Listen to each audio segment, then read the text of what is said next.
आज हम सीखेंगे शादी से जुड़े हुए इंग्लिश वर्ड जो बहुत ही ज़्यादा इंपॉर्टेंट है डेली लाइफ में। सो फर्स्ट वर्ड इज़ मंगेतर, यानी ऐसा इंसान जिससे आपकी शादी होने वाली है बट अभी हुई नहीं है। बाय द वे मंगेतर को हम इंग्लिश में बोलते हैं फियांसे। फियांसे मतलब मंगेतर। नेक्स्ट है बारात।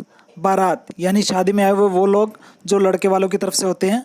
बारात को हम इंग्लिश में बोलते हैं वेडिंग प्रोसेशन। वेडिंग प्रोसेशन मतलब बारात। नेक्स्ट है बाराती। बाराती को हम इंग्लिश में बोलते हैं वेडिंग गेस्ट। वेडिंग गेस्ट मतलब बाराती। नेक्स्ट है सगाई या मंगनी। जब हमें कोई लड़का या लड़की पसंद आता है तो हमारी सगाई की जाती है।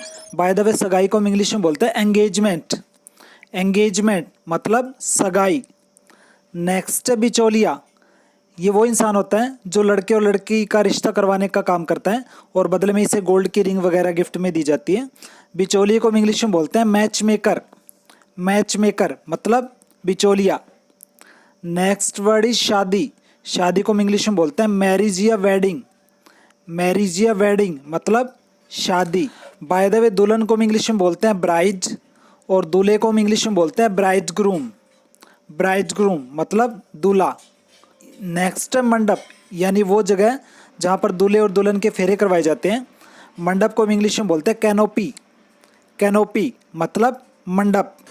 नेक्स्ट वर्ड है मंगलसूत्र, यानी ऐसा हार जो दुल्हन के गले में पहना जाता है जो शादी का प्रतीक होता है। बाय द वे मंगलसूत्र को हम इंग्लिश में बोलते हैं वेडिंग चेन। वेडिंग चेन मतलब मंगलसूत्र, या आप इसे वेडिंग नेकलेस भी बोल सकते हैं। नेक्स्ट है सिंदूर।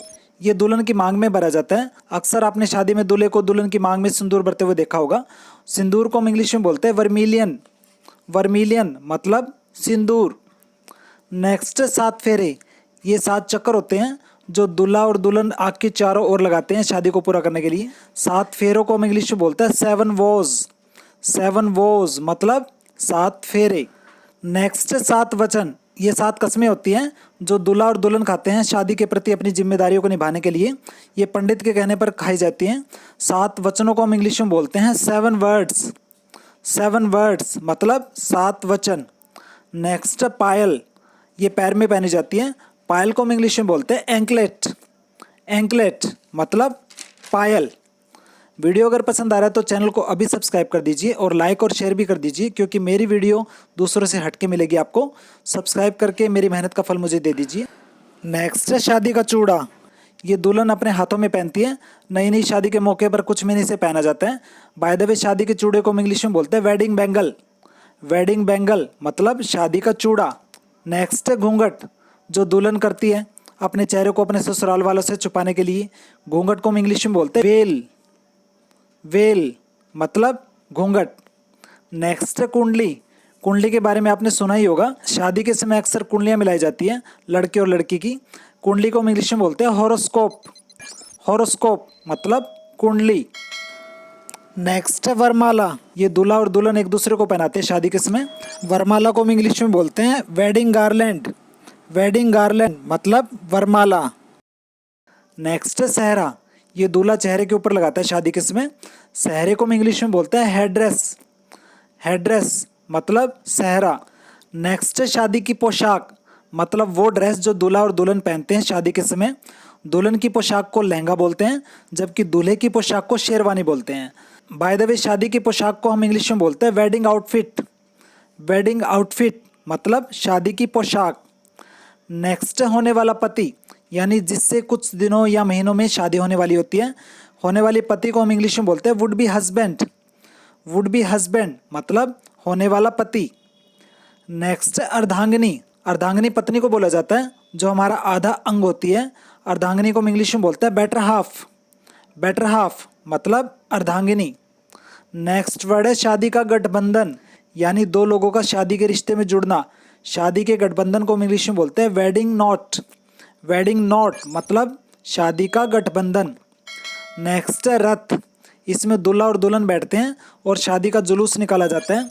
बाय द वे रथ को हम इंग्लिश में बोलते हैं वेडिंग चैरियट। वेडिंग चैरियट मतलब रथ। नेक्स्ट कन्यादान, जो लड़की का पिता शादी के समय लड़की को लड़के के हाथ में सौंपता है उसे कन्यादान बोलते हैं।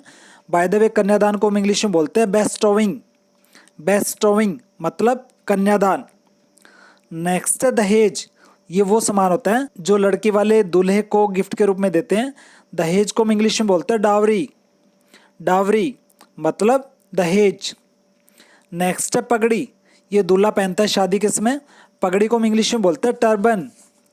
टर्बन मतलब पगड़ी। नेक्स्ट वर्ड है मांग टीका। ये दुल्हन की मांग पर लगाया जाता है। मांग टीके को हम इंग्लिश में बोलते हैं हेड लॉकेट। हेड लॉकेट मतलब मांग टीका। नेक्स्ट नथुनी। ये भी दुल्हन पहनती है नाक में। नथुनी को हम इंग्लिश में बोलते हैं नोज रिंग। नोज रिंग मतलब नथुनी। नेक्स्ट है मांग। ये दुल्हन की मांग होती है जिसमें सिंदूर भरा जाता है। मांग को हम इंग्लिश में बोलते हैं हेयर लाइन। हेयर लाइन मतलब मांग। नेक्स्ट है दावत। मतलब शादी के मौके पर जो खाने की पार्टी दी जाती है उसे दावत बोलते हैं। दावत को हम इंग्लिश में बोलते हैं फीस्ट। फीस्ट मतलब दावत। बाय द वे साले को हम इंग्लिश में बोलते हैं ब्रदर इन लॉ। साली को हम इंग्लिश में बोलते हैं सिस्टर इन लॉ। सास को बोलते हैं मदर इन लॉ और ससुर को बोलते हैं फादर इन लॉ। नेक्स्ट है ससुराल वाले, यानी जिससे हमारी शादी होती है उनके घर वाले। ससुराल वालों को हम इंग्लिश में बोलते हैं इन लॉज। इन लॉज मतलब ससुराल वाले। नेक्स्ट है मायका। मतलब दुल्हन की माँ का घर। दुल्हन की माँ का घर यानी मायके को हम इंग्लिश में बोलते हैं मैटरनल हाउस। मैटरनल हाउस मतलब मायका। नेक्स्ट है डोली, जिसमें दुल्हन को लेकर जाते हैं। डोली को हम इंग्लिश में बोलते हैं पैलेंक्विन। पैलेंक्विन मतलब डोली। नेक्स्ट है विदाई। दुल्हन को शादी के बाद विदा करते हैं। विदाई को हम इंग्लिश में बोलते हैं फेयरवेल। फेयरवेल मतलब विदाई। नेक्स्ट जूते चुराई की रस्म। इस रस्म में सालियाँ दूल्हे के जूते चुराती हैं और जूतों के बदले पैसे मांगती हैं। बाय द वे इस रस्म को इंग्लिश में बोलते हैं shoe stealing ceremony. Shoe stealing ceremony मतलब जूते चुराई की रस्म। And the last word is suhagraat. सुहागरात को हम इंग्लिश में बोलते हैं वेडिंग नाइट। वेडिंग नाइट मतलब सुहागरात। इन दोनों के आंसर्स राइट कर दीजिए कमेंट बॉक्स में। अगर आपको मेरी वीडियो अच्छी लगी तो प्लीज़ मेरे चैनल को सब्सक्राइब कर दीजिए और लाइक एंड शेयर कर दीजिए। मैं मिलूंगा आपको नेक्स्ट वीडियो में, तब तक के लिए बाय।